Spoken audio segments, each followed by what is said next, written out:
उत्तर प्रदेश पंचायत चुनाव की खबर में आप सभी का एक बार फिर स्वागत है। आपको बता दें, पंचायत इलेक्शन 2021 की नई आरक्षण सूची का इंतजार कर रहे उम्मीदवारों के लिए आई ताजा खबर। आपको बता दें, यूपी पंचायत चुनाव की नई आरक्षण सूची ने कई उम्मीदवारों के ठंडे कर दिया अरमान, क्योंकि यूपी पंचायत चुनाव आरक्षण सूची का मामला अब पहुंचा है सुप्रीम कोर्ट में। तो चलिए जानते कि अब क्या होगा, क्या और आगे बढ़ेंगे पंचायत चुनाव, आरक्षण सूची क्या फिर लटकेगी। इस वीडियो में देंगे हम आपको पूरी जानकारी। वीडियो को अंत तक देखें और चैनल पर आए हो पहली बार तो चैनल को सब्सक्राइब कर लें। आपको बता दें, यूपी पंचायत चुनाव में आरक्षण लागू करने का मामला अब सुप्रीम कोर्ट में पहुंच गया है। इलाहाबाद हाई कोर्ट की लखनऊ बेंच ने यूपी सरकार को वर्ष 2015 के आधार पर आरक्षण लागू करने का आदेश दिया था, लेकिन इसके खिलाफ शनिवार को सुप्रीम कोर्ट में अपील दाखिल की गई। याचिकाकर्ता दिलीप कुमार ने हाई कोर्ट के फैसले पर विचार करने की मांग की है।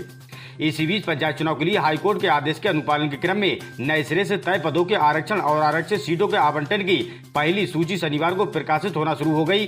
23 मार्च तक चलने वाले सूची प्रकाशन के इस सिलसिले से ग्रामीण इलाकों में कहीं खुशी तो कहीं गम का माहौल है। 11 फरवरी को पंचायती राज विभाग की ओर से जारी शासनादेश में सीटों का जो आरक्षण तय हुआ था और 3 मार्च को जो पहली सूची जारी हुई थी, उससे दावेदारों के समीकरण बदल गए थे। मगर 15 मार्च को 1995 के बजाय 2015 को आधार वर्ष मानने के हाईकोर्ट के आदेश पर यूपी सरकार ने 17 मार्च को एक नया शासनादेश जारी किया।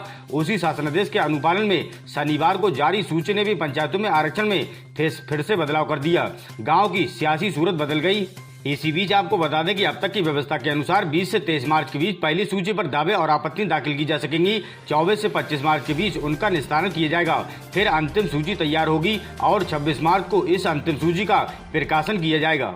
आपको बता दें, मामला सुप्रीम कोर्ट में पहुंचने से एक बार फिर पंचायत चुनाव लड़ने की तैयारी कर रहे भावी प्रत्याशियों और नई सूची से मायूस दोनों लोगों के खेमों में नए सिरे से मंथन शुरू हो गया है। दरअसल आपको बता दें कि इलाहाबाद हाईकोर्ट की लखनऊ पीठ ने पंचायत चुनाव में 2021 के आरक्षण फार्मूले को खारिज करते हुए 2015 के चक्रानुक्रम के आधार पर नए सिरे से सीटों के आरक्षण और आवंटन का आदेश दिया था।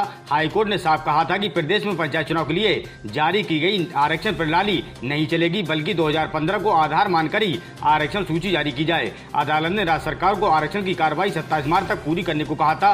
हाईकोर्ट ने चुनाव की प्रक्रिया 25 मई तक पूरी कराने का आदेश भी दिया था। वीडियो के आखिर में आपको बता दें कि जी न्यूज के अनुसार पंचायत चुनाव में आरक्षण को लेकर ये याचिका लखनऊ हाईकोर्ट के वकील अमित भदौरिया के जरिए दायर हुई है। अमित भदौरिया के मुवक्किल ने याचिका दायर की है। याचिका में आरक्षण को लेकर कुछ दिन पहले इलाहाबाद हाईकोर्ट की लखनऊ पीठ के आदेश को चुनौती दी गई है। मालूम हो कि हाईकोर्ट के इस आदेश के बाद आज से ही दूसरी नई आरक्षण सूची जारी की जा रही है। आपको बता दें, कल से अयोध्या, कानपुर, लखीमपुर खीरी, गाजियाबाद, मैनपुरी सहित जिलों की आरक्षण सूची जारी हुई है। लेकिन अब ये मामला देश की सबसे बड़ी अदालत में पहुंच गया है। सुप्रीम कोर्ट में मामला पहुंचने से पंचायत चुनाव लड़ने की सोच रहे दावेदार एक बार फिर असमंजस की स्थिति में फंस गए हैं। उम्मीद करते हैं दोस्तों वीडियो आपको पसंद आई होगी। ऐसी ही ताजा तरीन खबरों के लिए चैनल को